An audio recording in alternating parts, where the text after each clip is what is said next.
Okay, community, what's up? This is a video just talking about basically people going homeless and they just not able to afford, to live. So let's see.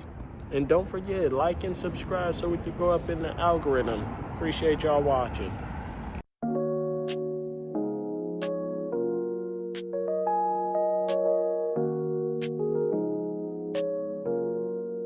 Just from watching that, the fact that she got to go in her car because of her dog. I've always wanted a pet again, but I don't want to put them through that struggle. So hopefully she figured it out, because that's not cool to the dog.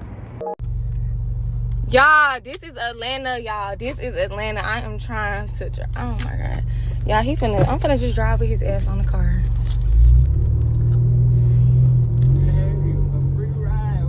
Get off my car. I'm not playing with you.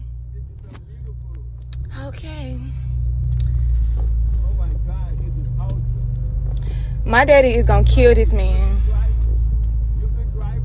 Okay. Not gonna lie, if I seen some homeless dude get on my car, I'm getting out and I'm getting them off. Or I'm driving and I'm stopping as hard as I can, because there's no way I'm gonna sit there and he's on my car in Atlanta. Oh, good luck. Okay. Urban area. I have lived in my car for 7.5 months now. And when I first moved into my car, I was not aware of the many resources that are available to me to make car life easier. So when you live in a car or an RV or a van or anything like that, make sure you find the resources in your town that are available for you to use. For example, the microwaves that are in gas stations, or park bathrooms that might be open 24/7. Also, being a college student gives you so much access to so many other resources that can just make it a lot easier. So make sure you do your research and you look around and you find all those resources and use them. Well, it took a little over a year, but I was finally flagged at one of the places I park at to sleep at. It's actually a place I park at probably the least, but I just had a bunch of police officers come and shine their lights and basically very nicely asked me if I was living in my car, and basically very politely asked me to leave. Nonetheless, I had to relocate, so I took a moment to kind of process that, and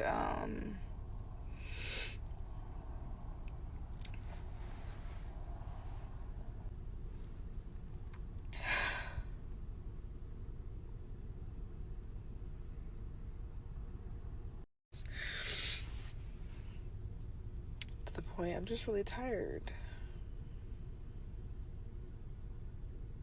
And just from watching that, because I was thinking of being homeless, and I was like, man, it's just stressful because you don't even know where you're going to park. If you park somewhere that you're not supposed to be and the cops come, they're liable to take you and your car to jail. Just saying.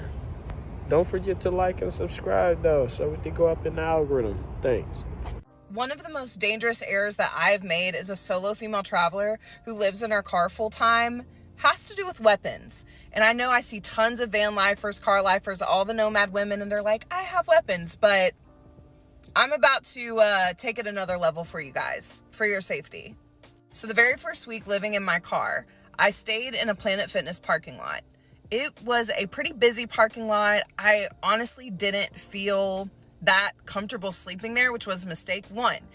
I should have left. Should have found somewhere else. But I was overwhelmed. This was all new to me. And I fell asleep, had my windows covers up, and in the middle of the night, what do I hear? Someone pull the door handle. So I wake up abruptly, and I'm dead quiet. And then I hear it again. They are at the door that my bed is. So literally, if they open the door, I'm right there. They could literally grab me. So then they start to rattle the door handle. Like, dang, why isn't this car open type of situation. So I go to grab my weapon, fumble it. drops into the abyss of the car.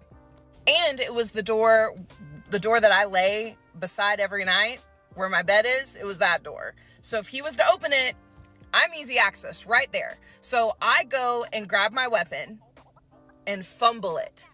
The weapon falls behind the seats. And let me tell you, when you live in your car and there's stuff in here, if something falls, it's gone into the abyss.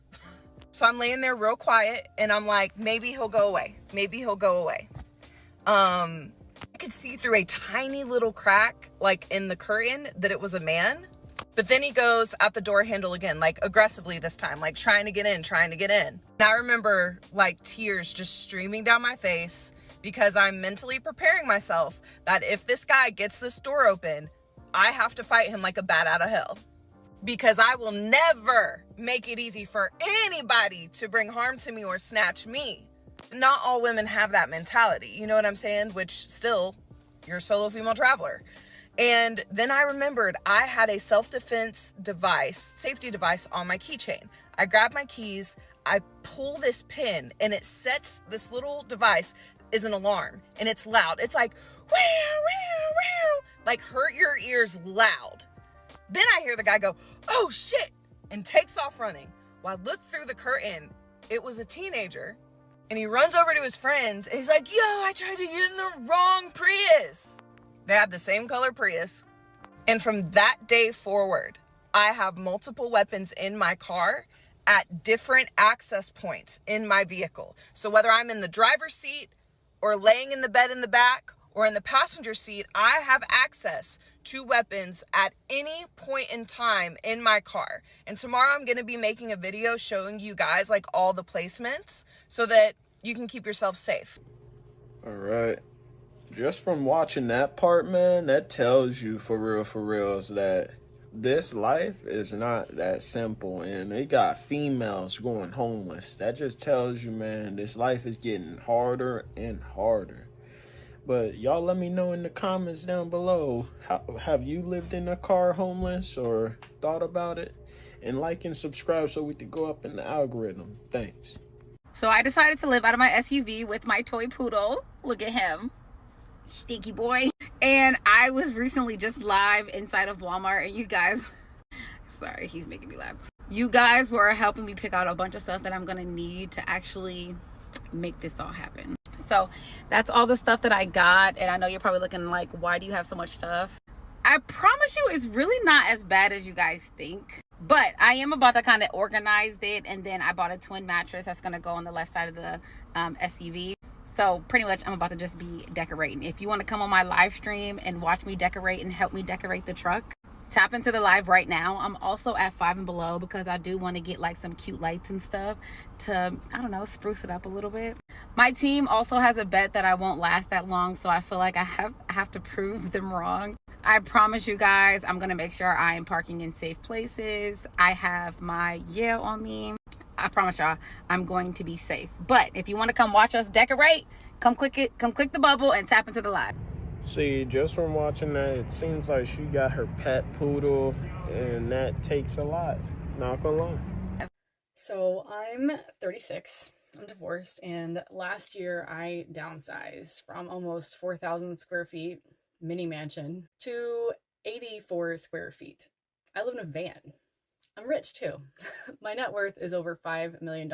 For her to be divorced and to have that much money, it's like, yo, what are you doing?